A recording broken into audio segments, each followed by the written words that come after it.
Друзья, если у вас есть мука, вода и 3 картошки, обязательно приготовьте этот шикарный рецепт. Это царский рецепт, который чудом дожил до наших дней. Просто пальчики оближешь, это лучше, чем лепешки и лучше, чем пицца. А готовится все очень просто из самых доступных продуктов. И первым делом чистим и нарезаем картошку. Отправляю картошку в кастрюльку, заливаю водой так, чтобы вода покрыла картофель. Нарезанный картофель сварится гораздо быстрее, минут за 10-15 картошка будет уже полностью готова. А пока варится картошка, мы с вами приготовим тесто. Для теста я беру стакан воды, здесь у меня 250 мл, выливаю воду в миску, вода у меня комнатной температуры, добавляю столовую ложку сахара, а также чайную ложку соли можете взять с горкой. Все немного перемешаю, чтобы соль с сахаром растворились. Здесь в миске у меня 450 грамм муки. Добавляю муку, немного муки оставлю, не буду всыпать все сразу, чтобы в процессе замешивания постепенно можно было добавлять муку до нужной консистенции. И быстро перемешиваю тесто при помощи ложки, чтобы все ингредиенты объединились. Как только ингредиенты объединятся и мы сможем уже замесить тесто руками, буквально 3-4-5 минуток хорошенько вымешиваем тесто руками в миске. Можете переложить тесто на стол, если вам будет так удобнее с ним работать. Посмотрите, вот такое мягкое достаточно тесто получается, и в то же время оно достаточно крутое, чтобы его можно было спокойно и удобно раскатывать. Теперь мы подкатываем тесто вот в такой жгутик, колбаску, и делим этот жгутик на 6 равных частей. Разрезаем тесто на 6 кусочков.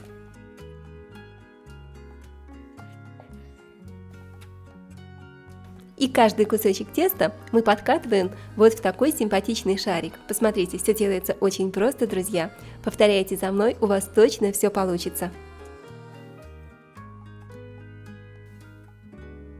Посмотрите, все готово. Мы с вами накатали 6 шариков. И прикроем шарики теста пищевой пленкой или пакетиком целлофановым, а сверху можно прикрыть полотенцем, чтобы тесто не заветрилось.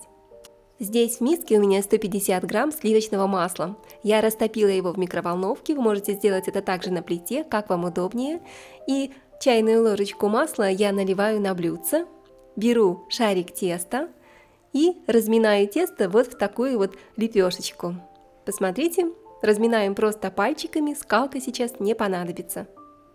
И вообще, в этом рецепте скалка вам совершенно будет не нужна, мы все будем делать сами руками. Вот такая лепешка получилась, и отправляю ее на тарелку с растопленным сливочным маслом. Сверху лепешку также поливаю 1 или 2 чайными ложечками сливочного масла растопленного. И таким же образом разминаем второй шарик теста в такую вот не очень тонкую лепешку. Снова поливаем и смазываем лепешку сливочным маслом.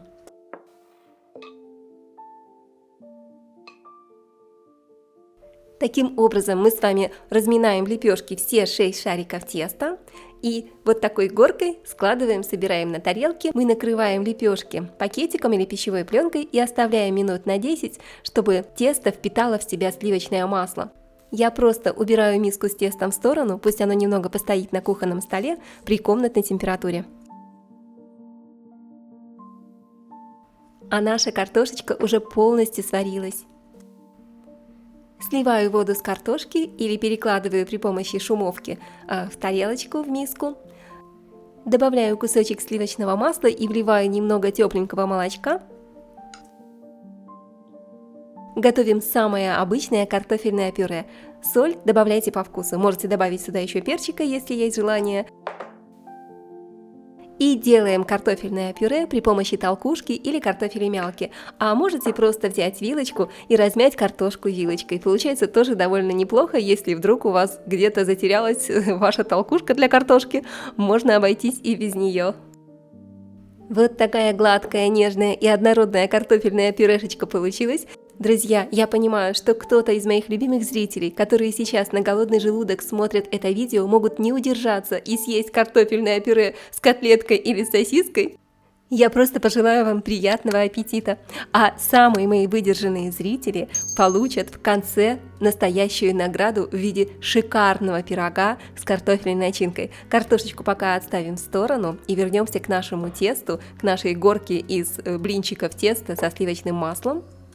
Всего у нас на тарелке 6 лепешечек из теста, и нам нужно поделить их с вами на две части. 3 лепешки я отложу на отдельную тарелку и отставлю в сторону. И теперь я беру одну из 3 лепешек и вот таким вот образом пальчиками просто разминаю лепешечку, растягиваю тесто.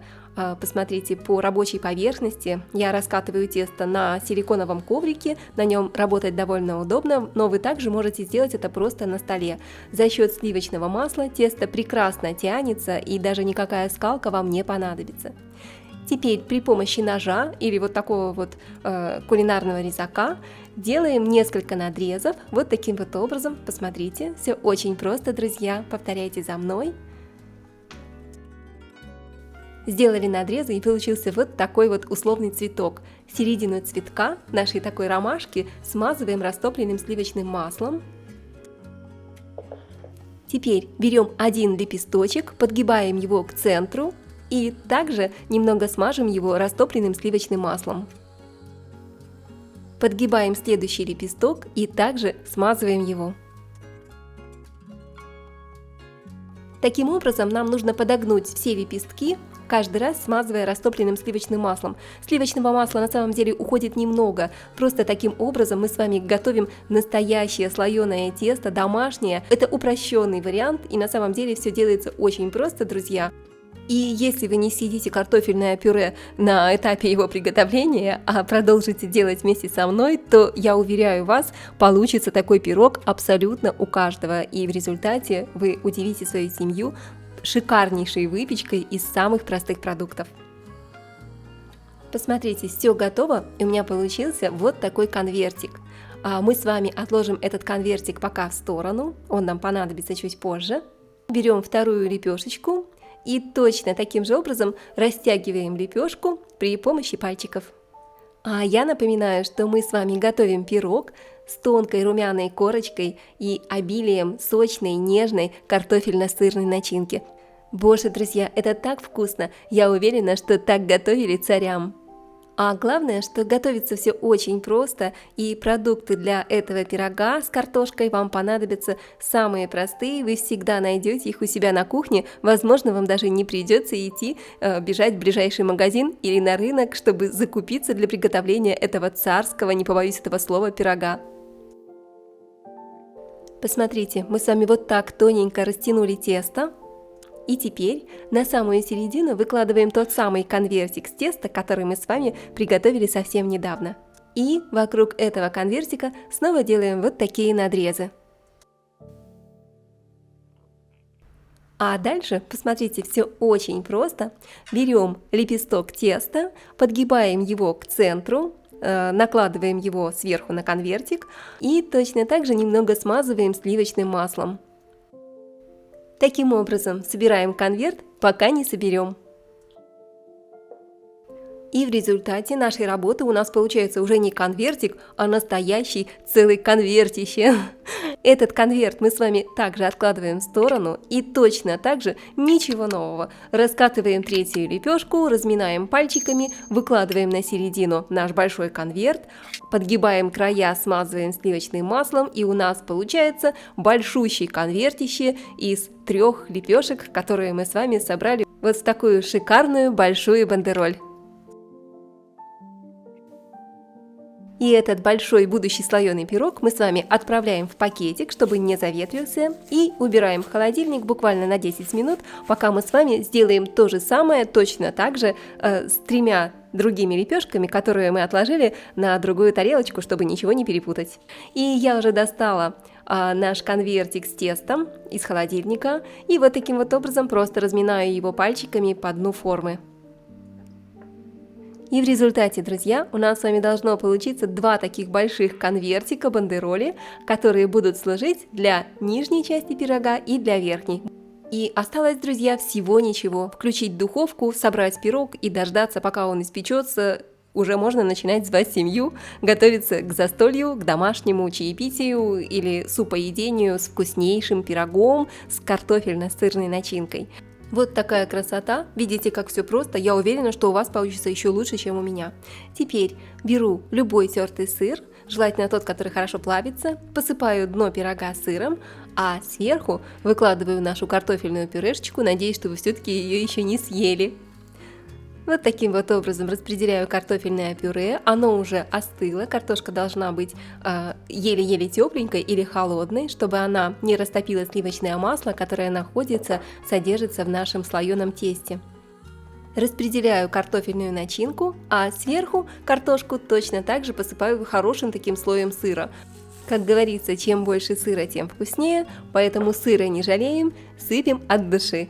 Достаю также из холодильника вторую часть теста, второй наш большой слоеный конвертик, разминаю его пальчиками, можете немножко раскатать скалкой, как вам удобнее. И вот таким вот образом, такой классный лайфхак, секретик, наматываем тесто, раскатанное на скалку, оно совершенно не рвется, видите, как все просто делается. Переносим его аккуратненько на наш пирог, накрываем сверху. И вот так хорошо защипываем пирог пальчиками, чтобы наша картофельно-сырная начинка никуда не убежала.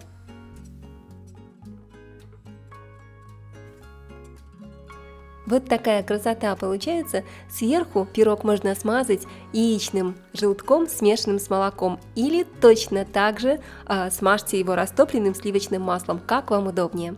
А теперь я хочу сделать очень красивое такое оригинальное украшение для нашего пирога, чтобы он был еще более нарядным и вызывал у вас еще большее слюноотделение. В общем, чтобы вам было и вкусно, и красиво. Посмотрите, при помощи стакана в центре я сделала вот такой вот красивый круг.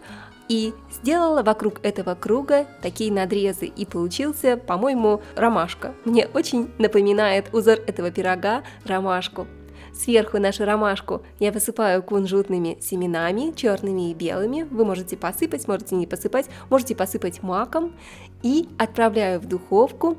Духовку я разогрела до температуры 180 градусов. Выпекаю пирог 35-40 минут до красивой золотистой корочки, до красивого золотистого цвета и до полной готовности. Тесто слоеное, друзья, посмотрите, какая красота. Слоеное тесто в процессе выпекания поднимается, и в разрезе теста видны такие шикарные, красивые слои домашнего слоеного теста. Оно реально такое хрустящее, аппетитное, слоистое, ну просто прелесть. Друзья, я вам от души рекомендую приготовить эту домашнюю вкуснятину. Обязательно готовьте, пишите комментарии, ставьте лайки. Я всегда рада, искренне радуюсь вашей обратной связи и обожаю, когда вы мне пишете ваши теплые слова. А также, любимые мои, пожалуйста, поделитесь со мной в комментариях, из какого города или из какой страны вы меня смотрите. Я искренне рада познакомиться поближе с каждым из вас. А недавно у меня произошел просто удивительный случай. Я абсолютно случайно в жизни встретилась со своей подписчицей, которая узнала меня каким-то невероятным для меня образом. Я была просто настолько тронута этой неожиданной встречей. Благодарю, любимые мои, благодарю вас за вашу теплоту, за теплоту ваших сердец, за вашу любовь, которую вы мне дарите. Я отвечаю вам искренностью и взаимностью и желаю всего самого доброго. Наслаждайтесь пирогом, наслаждайтесь жизнью. Пусть в вашей семье царит мир, любовь и радость. Пусть у вас будет много взаимопонимания, счастья и гармонии. И я передаю сердечный и самый искренний привет Арине и ее маме, которые готовят по моим рецептам аж с 2003 года. С самого начала основания готовим дома. Спасибо, любимые мои, от души благодарю каждого из вас. Мы все частички одного большого целого. Ну что, мои любимые, вернемся к нашему пирогу. Посмотрите, какая красота получилась. Пирог получился просто невероятно вкусным, хрустящим, нежным. Слоеный пирог, домашний слоеный пирог с тончайшей хрустящей золотистой корочкой и нежнейшей картофельной начинкой, где много-много сыра, много любви, много удовольствия, и это очень-очень вкусно, друзья. Обязательно приготовьте. Подписывайтесь на канал, нажимайте колокольчик. С вами была Олеся на канале Готовим дома. Пока-пока, любимые мои, и скоро увидимся!